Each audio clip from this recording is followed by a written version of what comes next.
पहला प्रश्न। भगवान, किसी सूफी शायर ने कहा है, मिटा दे अपनी हस्ती को अगर तू मर्तबा चाहे, कि दाना खाक में मिलकर गुलो गुलजार होता है। भगवान, क्या मेरी हस्ती को मिटाने की अनुकंपा करेंगे ताकि मेरा अंतर बीज प्रस्फुटित होकर पुष्पित एवं फलित हो सके। प्रेम मूर्ति।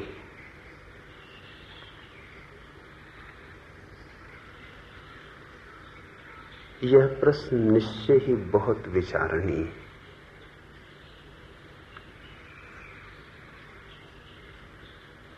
इस प्रश्न में बहुत कुछ छिपा है जो दिखाई नहीं देता।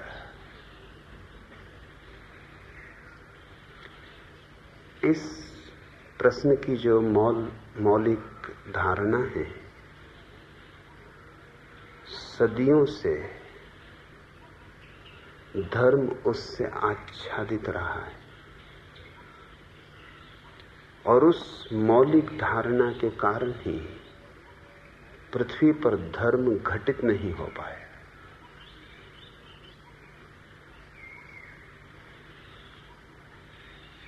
यह वक्तव्य किसी ने भी दिया हो,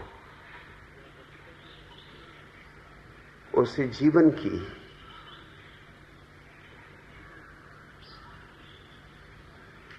आधारभूत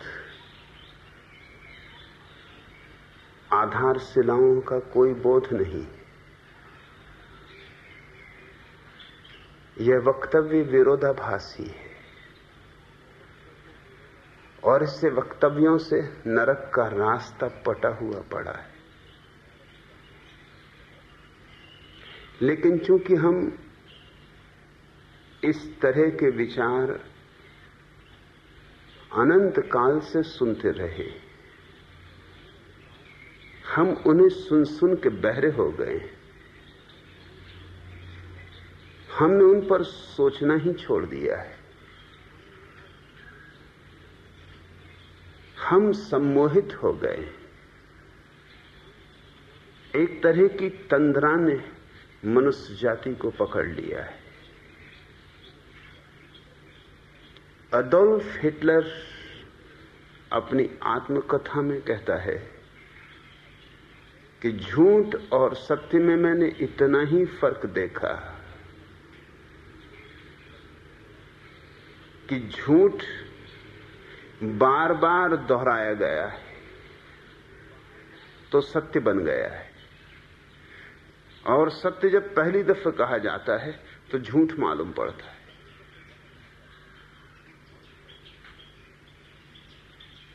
अडोल्फ हिटलर की बात 100% सही ना हो, मगर 99% तो सही है। पुनरुक्ति झूठी से झूठी बात को भी सत्य का आभास दे देती। जैसे यही सूत्र, मिटा दे अपनी हस्ती को अगर तू मर्तबा चाहे। अब थोड़ा सोचो इस पर। अगर मर्तबा चाहते हो तो अपनी हस्ती को मिटा दो, मगर मर्तबा किस लिए चाहते हो? मर्तबा किसके लिए चाहते हो? मर्तबा क्या है? अहंकार का नया नाम, अस्मिता की नई घोषणा।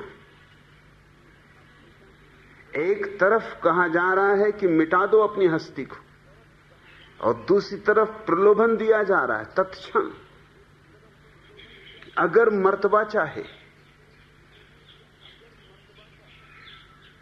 कोई अपनी हस्ती को मिटाने के लिए राजी भी होगा तो सिर्फ इसलिए कि मर्तबा चाहता है। ऐसी कहीं हस्ती मिटेगी? यह हस्ती मिटाने का ढंग हुआ? ये तो हस्ती बचाने का ढंग हुआ। ये तो हस्ती को और मर्तबा देने की प्रक्रिया हुई। ये तो हस्ती को सिंहासन देना है, सूली नहीं। ये तो हस्ती को नया श्रृंगार, नए आभूषण, ये तो हस्ती को दुल्हन बना दिया।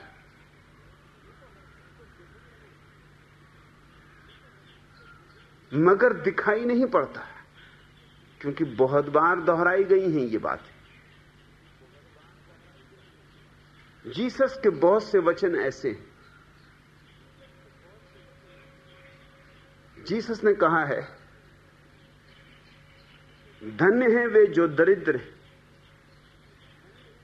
क्योंकि प्रभु के राज्य में वे ही महान संपदा के अधिकारी होंगे।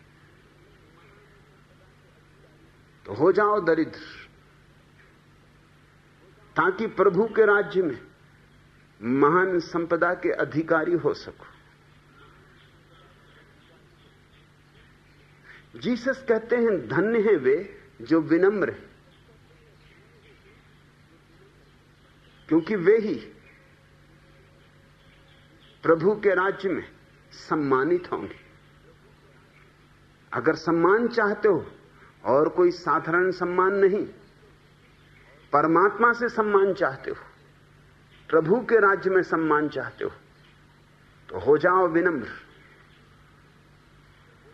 जीसस कहते हैं, जो इस जगत में अंतिम है, वही मेरे प्रभु के राज्य में प्रथम होगा। तो हो जाओ अंतिम, अगर प्रथम होने की आकांक्षा है। इस विरोधाभास को ठीक से समझो।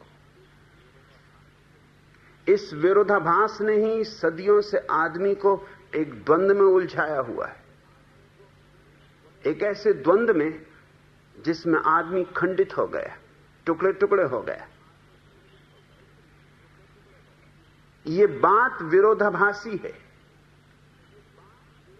इसलिए अनिवार्य रूप से तुम्हें विभाजित कर देगी।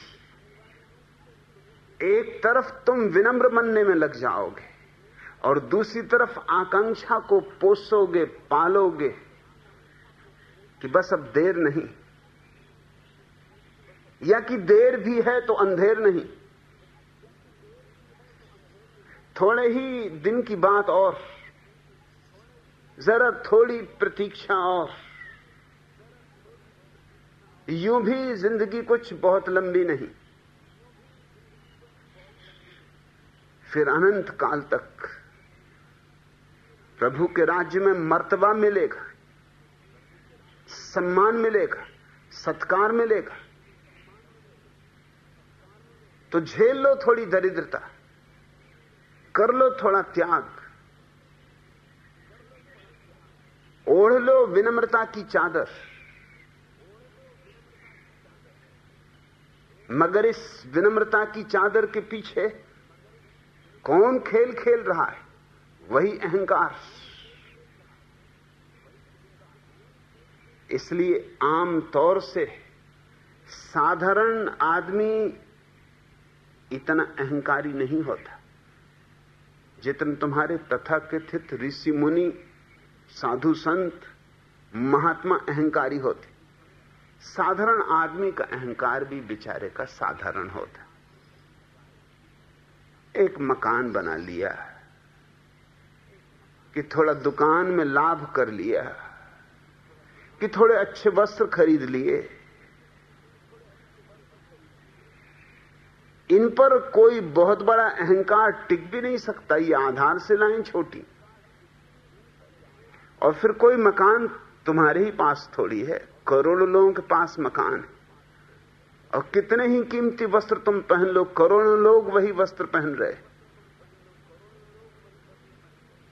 ये अहंकार बहुत बड़ा नहीं हो सकता, लेकिन साधु संतों का अहंकार पारलौकिक है, इस जगत की बात नहीं।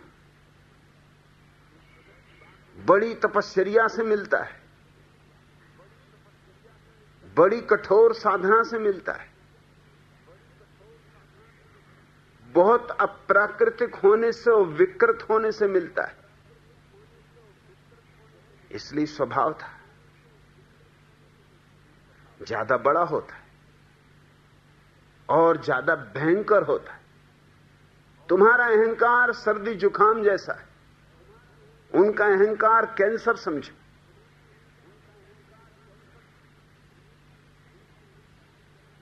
मगर सर्दी जुकाम दिखाई पड़ता है और कैंसर छिपा होता है भीतर गहरे में।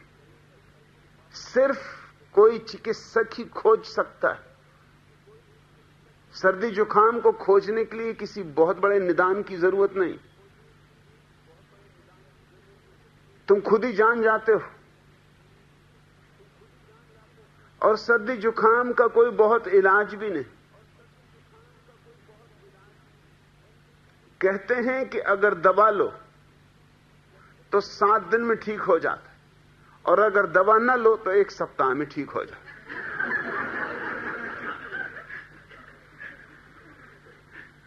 बीमारी ही इतनी छोटी है कि दवा और ना दवा से क्या फर्क पड़ता है।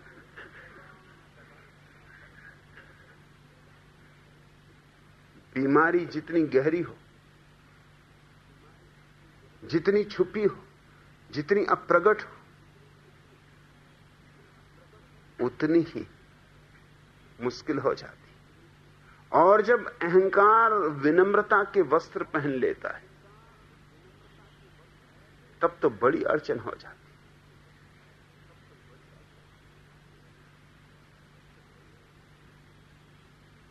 जब क्रोध दया का आवरण ओढ़ लेता है, फिर तो कैसे खोजोगे? फिर तो बहुत पैनी आंख चाहिए। साधारण जन तो धोखे में आ ही जाएंगे, और साधारण जन सदियों से धोखे में रहे। तुमने जिनको पूजा है उनको पहचाना भी नहीं। तुमने उनको नहीं पूजा, उनके ढोंग को पूजा है, उनके पाखंड को पूजा है। उन्होंने अपने चारों तरफ जो ओट खड़ी कर रखी थी उस ओट को पूजा है। उस ओट के पीछे छिपे हुए आदमी से तो तुम्हारी पहचान भी नहीं हुई। काश तुम अपने साधु संतों के अंतरतम में झांक सको तो तुम बहुत हैरान हो जाओ। तुम्हारे अपराधी भी उनसे कहीं ज्यादा निर्दोष पाए जाएंगे, तुम्हारे पापी भी उनसे कहीं ज्यादा सरल चित्त और ज्यादा सहज पाए जाएंगे। साधु संत बहुत तिरछे हो जाते।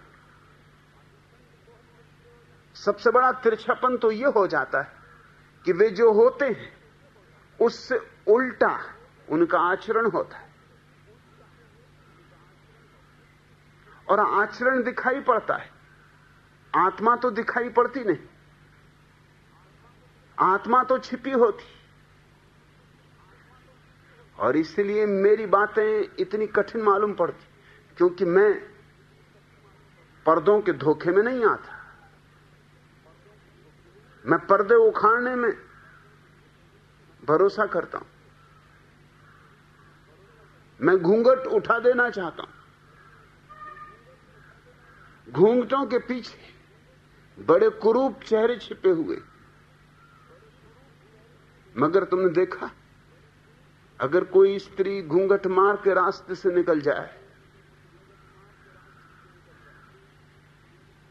तो जो भी रास्ते पे उस घूंघट वाली स्त्री को मिलता है उसी का मन होता है कि घूंघट के पीछे न मालूम कितना सौंदर्य छिपा हो।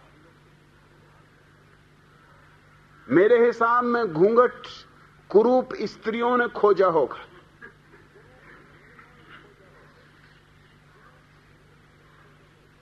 सुंदर स्त्री को घूंघट की क्या जरूरत?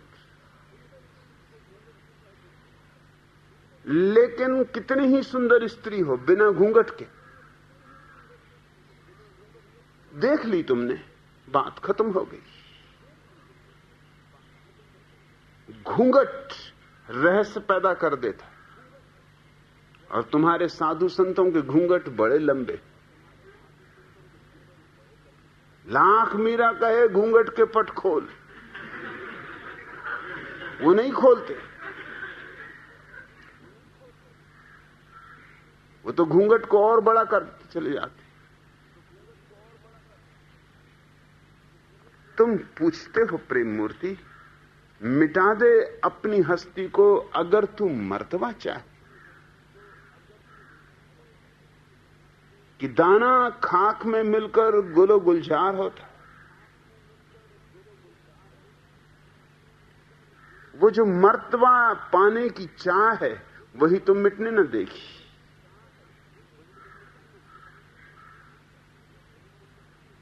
वही तो बाधा है। वो जो गुलो गुलजार हो जाने की आकांक्षा है वह मिटने कैसे देगी? मिटना संभव तभी है जब उसके पीछे कोई हेतु ना हो। जब तक हेतु है तब तक अड़चन। मैं जिस स्कूल में विद्यार्थी था उसके प्रिंसिपल के ऑफिस में एक सुभाषित बड़ी तख्ती पे लगा हुआ था। पहली ही बार जब मैं प्रिंसिपल के ऑफिस में प्रविष्ट हुआ तो मैंने उनसे प्रार्थना की इस तख्ती को यहां से हटा दें।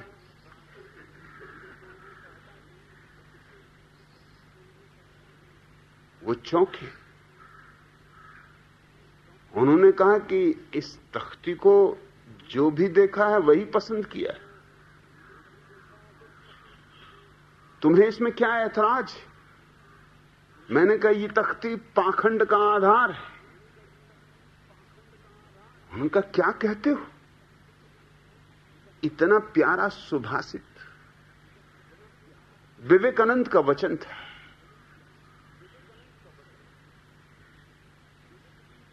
वचन था,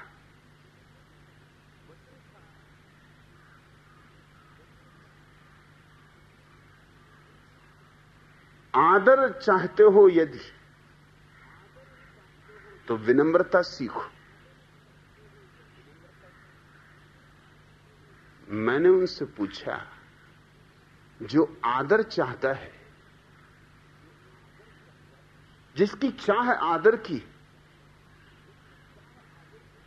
वो कैसे विनम्रता सीख सकता है? और सीख भी लेगा तो ऊपर ही ऊपर होगी। चाह तो भीतर होगी। चाह तो यही होगी कि अब मिले आदर, अब मिले आदर। बड़ी देर हुई जा रही है, अब तक आदर क्यों नहीं मिला? मैंने कहा इस तख्ती को अलग कर दें। इस तरह की तख्तियां ही आधार शिलाएं बन गई।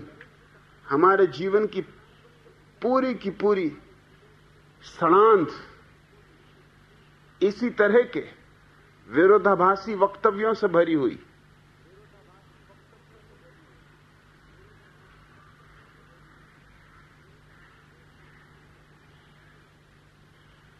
मिटना है राममूर्ति, इसलिए नहीं कि मिटोगे तो मर्तबा मिलेगा। मिटना है इसलिए कि तुमने जो अपने को अभी समझ रखा है वह तुम हो ही नहीं। मिटना है इसलिए ताकि तुम जो नहीं हो वो समाप्त हो जाए और तुम जो हो वो प्रकट हो जाए। मर्तबे की बात ही नहीं, आदर और सम्मान का सवाल ही नहीं, स्वर्ग के राज्य का अधिकार, ये सब प्रलोभन है। अहंकार तुम्हारी भ्रांति है। क्या तुम सोचते हो कि सांझ के अंधेरे में जब धुंधलका उतरता होता है, राह पर चलते हुए अगर तुमको रस्सी ऐसी भास जाए कि सांप है,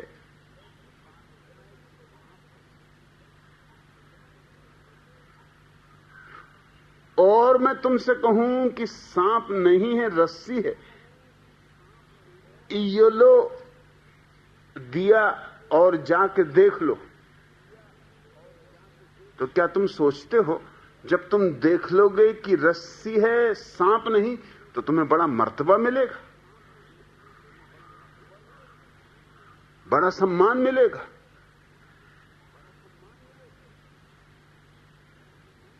स्वर्ग के राज्य में विशेष स्थान मिलेगा। जब तुम मर के स्वर्ग पहुंचोगे, क्या तुम सोचते हो बिस्मिल्लाह खान शहनाई बजाएंगे? क्या आओ पधारो, पलक पावड़े बिछाएंगे, देवी देवता नाचेंगे? रस्सी रस्सी है, ऐसा दिखाई पड़ जाने में क्या मर्तबा? सिर्फ मूढ़ता मिट गई बस, सिर्फ एक भ्रांति थी टूट गई बस। जिस दिन जीसस पकड़े गए, जिस रात उनके तथाकथित शिष्यों ने उनसे जो आखिरी बात पूछी, वो बड़ी सोचने जैसी। अभद्र और इस बात की सूचक कि जीसस के पास बुद्धुओं का जमाव था, और बुद्धू किस कारण इकट्ठे थे वो भी साफ होता उस बात से। वो जीसस की इन्हीं बातों को सुन के इकट्ठे हो गए थे कि धन्य गरीब, धन्य है दीन, क्योंकि वे ही समृद्धिशाली होंगे। जो अंतिम है वही प्रथम होंगे, जो यहां प्रथम नहीं हो सकते। उन्होंने सोचा होगा ये मौका चूकने जैसा नहीं, यहां तो प्रथम होना बड़ा कठिन, बड़ा संघर्ष, बड़ी प्रतियोगिता है, गला घोंट प्रतियोगिता है। प्रथम होना कुछ आसान नहीं। इधर तो प्रथम होने का मतलब है कि कुछ मर्तबा हो भी थोड़ा बहुत, तो वो भी गया। यहां तो 100 जूते खाओ तब तमाशा घुस के देख सकोगे, यूं नहीं देख सकते। यहां तो बड़ी कुस्तम कुश्ती होगी, हर कोई दचकेगा पटकेगा। राजनेताओं की गति देखते हो, कोई टांग खींच रहा है, कोई हाथ खींच रहा है, कोई टोपी ले भागा, कोई जैकेट उतार रहा है। इसलिए तो राजनेता चूड़ीदार पजामा पहनते कि सब छिन जाए मगर उनका पजामा नहीं निकाल सकते। चूड़ीदार पजामा निकालने के लिए पहलवान चाहिए 2, और कम से कम वक्त लगेगा, तब तक वो शोरगुल मचा देंगे। चूड़ीदार पजामा कुछ यूं ही नहीं चुना, बड़े होशियारी से चुना। मगर न सही चूड़ीदार पजामा उतरे, लोग नाड़ा ही ले भागते।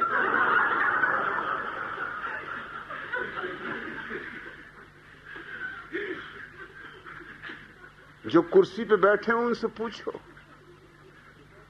किस तरह उनको जकड़ के बैठना पड़ता, कुर्सी को पकड़ के बैठना पड़ता। कुर्सी को, कुर्सी बैठने का स्थान थोड़ी है, पकड़ने का स्थान। बैठने वगैरह की फुर्सत कहां है? जरा आराम किया कि गए। बैठे ही लोग चारों तरफ इसी प्रतीक्षा में, फिर जरा झपकी लो कि वो तुम्हें धक्का दे दे। जो बैठ गया है वो भी तो इसी तरह बैठा है, किसी और को धक्का दे के बैठा, किसी और को चारों खाने चित्त कर दिया तब बैठा। ये तो मल्ल युद्ध है। यहां तो स्वभाव था, जिन्होंने देखा कि यहां तो कोई उपाय नहीं। जीसस के अनुयायी कौन थे? कोई मछुआ, कोई बढ़ई,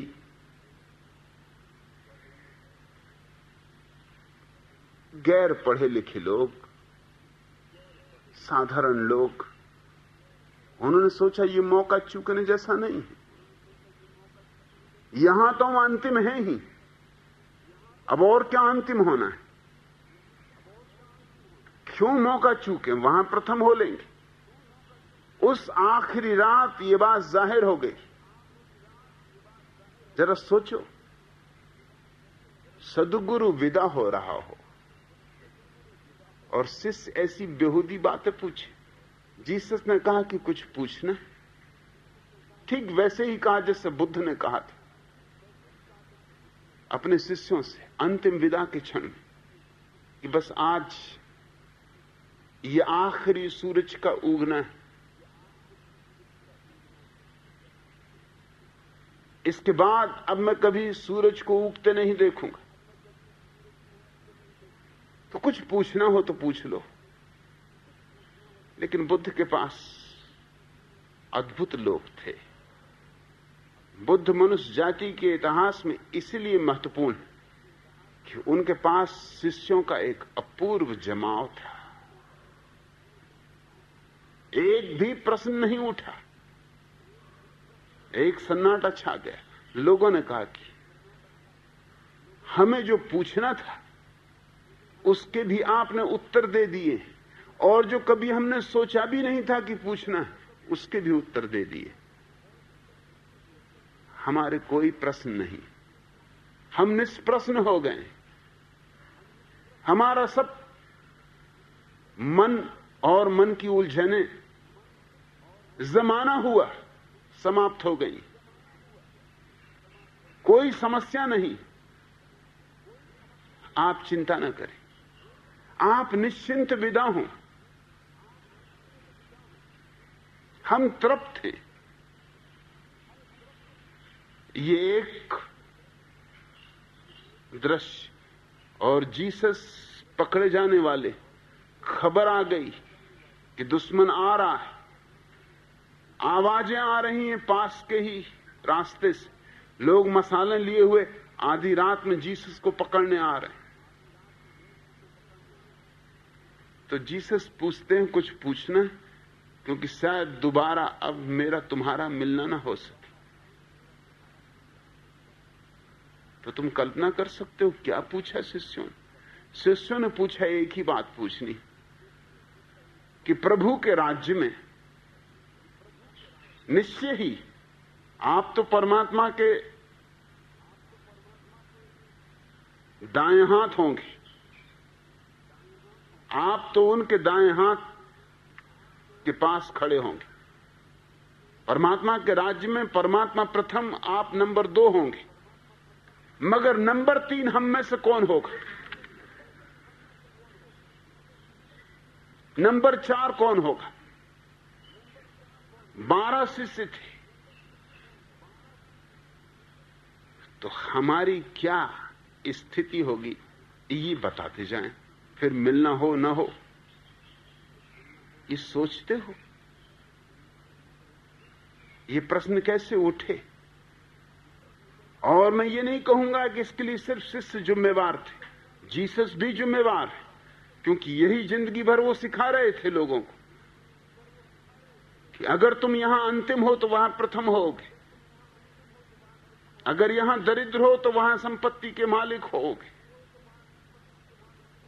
अगर यहां विनम्र हो तो वहां मर्तबा मिलेगा। इसलिए मैं ये नहीं कह सकता कि सिर्फ शिष्य जिम्मेवार है, जीसस कहीं ज्यादा जिम्मेवार है। ये बात ही व्यर्थ है। ये वही लोभ, वही वासना नए आयाम में, लेकिन कुछ भेद नहीं। वासना वासना है, चाहे धन यहां चाहो और चाहे धन परलोक में चाहो। लोभ लोभ है, चाहे यहां इकट्ठा करना चाहो और चाहे परलोक में पुण्य इकट्ठा करना चाहो।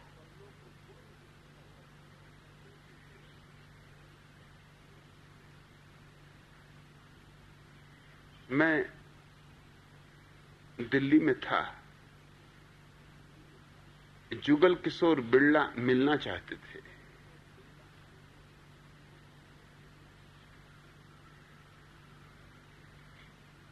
मेरी कुछ बहुत उत्सुकता नहीं थी, लेकिन जिनके घर मेहमान था सेठ गोविंदास,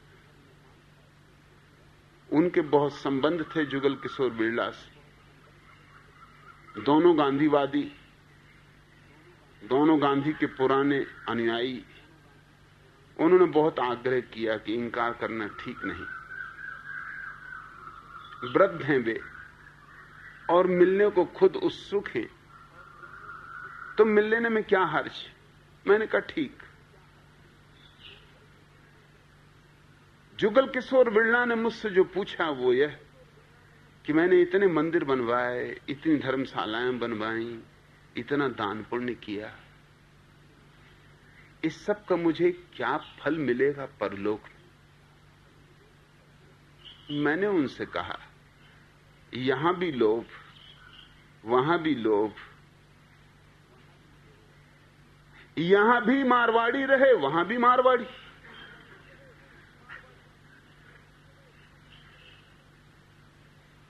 मर के भी सिलसिला तुम अपना ही जारी रखोगे। इसलिए मंदिर बनवाए तो फिर वे मंदिर ना रहे, इसलिए धर्मशालाएं बनवाई तो वे धर्मशालाएं न रही। ये तो एक तरह की रुस्बत हुई,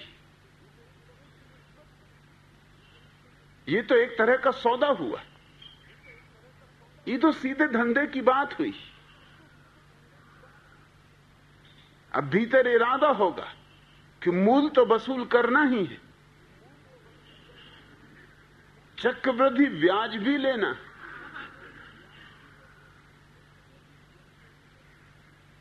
मैंने उनसे कहा कुछ इसका फल नहीं होगा। पहली तो बात यह कि मैं सोचते नहीं कि आप स्वर्ग जा सकते।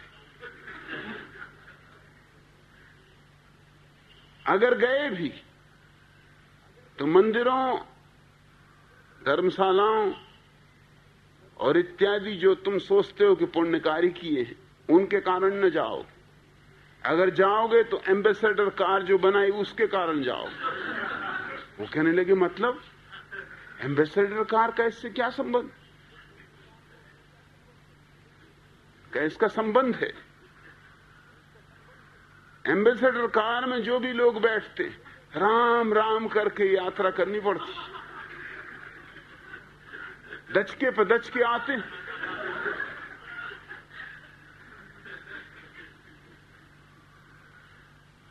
तो जितने लोगों को तुमने राम नाम करवा दिया है, राम नाम सत्य, राम नाम जानियो नहीं, तुमने जनवा दिया।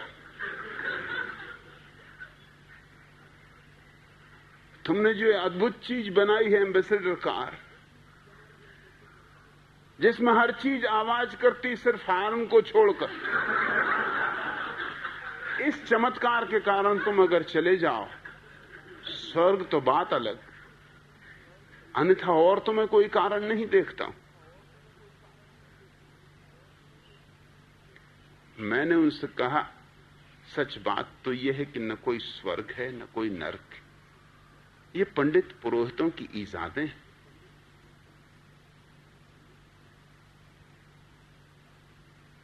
ये तुम्हारे भीतर वासना की अग्नि में ईंधन डालना है। पंडित पुरोहित भली भांति जानते कि तुम्हारे भीतर सबसे महत्वपूर्ण बातें दो हैं, लोभ और भय।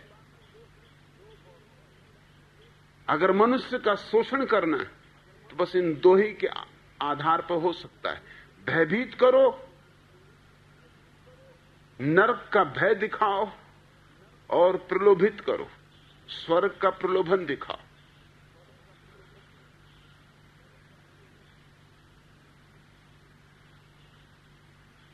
लेकिन सुन ली उन्होंने बात, रुचि नहीं। कैसे रुचि? कहने लगे तो सब मंदिर जो बनाए व्यर्थ गए। मैंने कहा बिल्कुल व्यर्थ गए। कहने लगे आप अजीब आदमी हैं, अब तक मैंने न मालूम कितने साधु संतों से ये बात पूछी, सबने कहा कि नहीं आपने महान कार्य किया है। मैंने कहा वो साधु संत नहीं है, वो उसी लंबे धोखे और षड्यंत्र के भागीदार हैं और हिस्सेदार, जो दोहरे काम करते रहे, जिसने अमीरों को चूसा दान के नाम पर और गरीबों को सांत्वना दी कि मत घबराओ, तुम्हारी गरीबी बड़े फल लाएगी, तुम दरिद्र नारायण हो।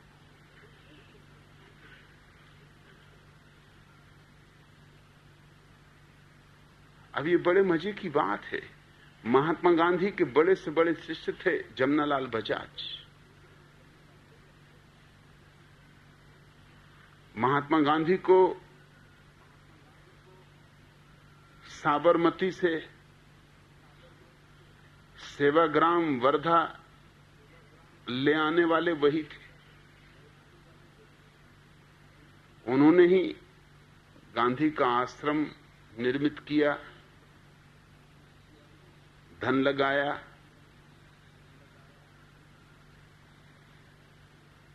गांधी उन्हें अपना पुत्रवत मानते थे। और जब उन्होंने मंदिर बनाया, मंदिर तो बनाना ही पड़ता, नहीं तो स्वर्ग जाओगे कैसे, तो मंदिर का नाम रखा लक्ष्मी नारायण मंदिर। मैं उनके घर मेहमान था। जमनालाल बजाज तो चल चुके थे,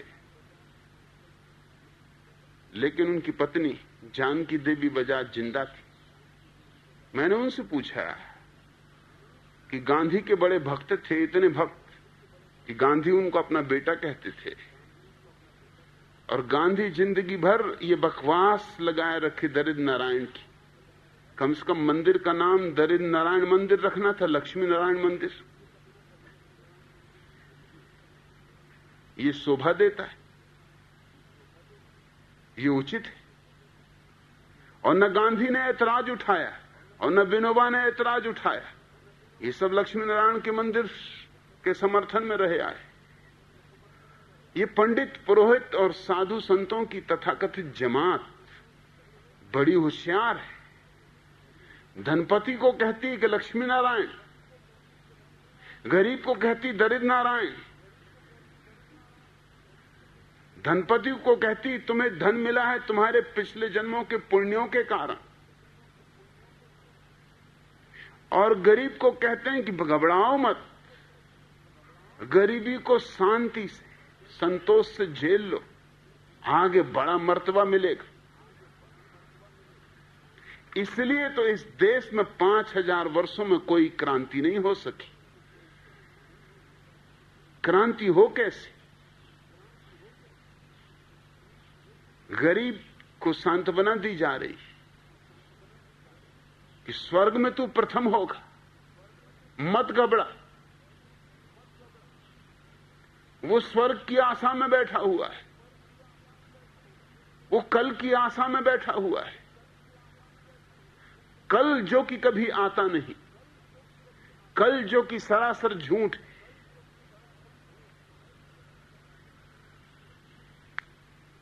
प्रेम मूर्ति, पहली तो बात यह है, मर्तबा चाहो ही मत। मर्तबे का क्या करोगे? मर्तबे का मतलब क्या होता है? और लोग तुम्हें सम्मान दें, और लोगों से सम्मान हम चाहते क्यों? इसलिए चाहते हैं कि हम स्वयं में अपने भीतर एक हीनता की ग्रंथि अनुभव करते। यह हमारा मनोविज्ञान है, जिसको ठीक ठीक समझ लेना चाहिए।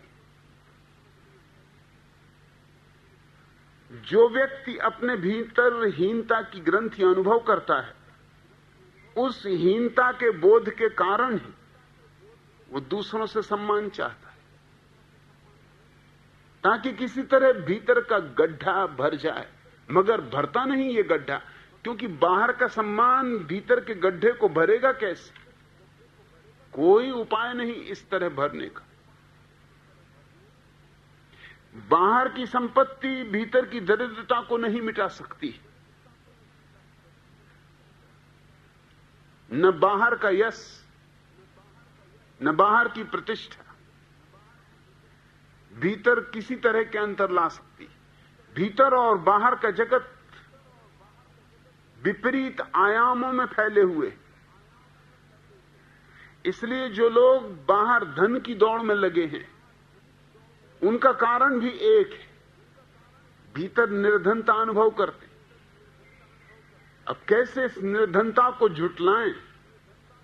बाहर धन का ढेर इकट्ठा कर दें, दुनिया के सामने प्रमाणित कर दें कि मैं गरीब नहीं हूं। यह हो सकता है, दुनिया के सामने प्रमाणित हो जाए कि तुम गरीब नहीं हो, मगर क्या तुम स्वयं अपने भीतर अमीर हो जाओगे? धन तो बाहर है, बाहर ही रहेगा।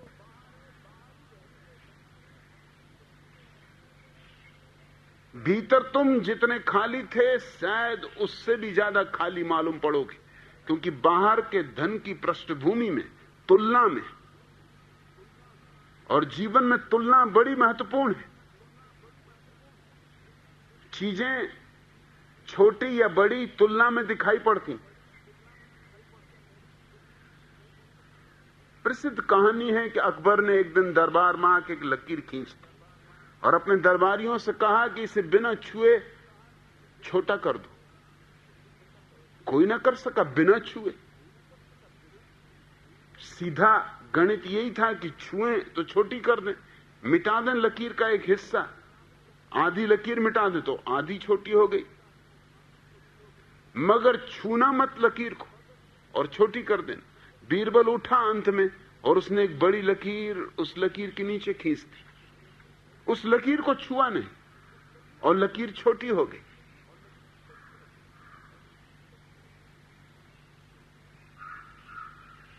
अल्बर्ट आइंस्टीन ने सापेक्षवाद का जो सिद्धांत खोजा, बीरबल ने उसका ही प्रयोग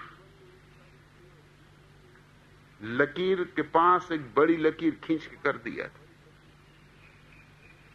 तुम्हारे बाहर जब धन का ढेर लग जाएगा, धन का गौरी शंकर तुम अपने चारों तरफ खड़ा कर लोगे, पहाड़, तब तुम्हें अपनी दरिद्रता और खलेगी, तुम्हें भीतर का खालीपन और भारी लगेगा। बाहर की पहाड़ियां तुम्हारे भीतर की खाई को और गहरा करके दिखलाएंगी। बाहर प्रतिष्ठा मिल सकती, सम्मान मिल सकता है, सस्ता है मामला। जरा सी शर्तें पूरी करनी, लोगों की अपेक्षाएं पूरी कर दो, और कोई बहुत महंगा मामला नहीं। न मालूम कितने मूढ़ कर लेते। सच तो यह है कि बुद्धिमानी की कोई जरूरत ही नहीं। अगर लोग कहते हैं उपवास करो तो उपवास कर लो। अगर लोग कहते हैं कि सिर के बल खड़े हो जाओ तो सिर के बल खड़े हो जाओ,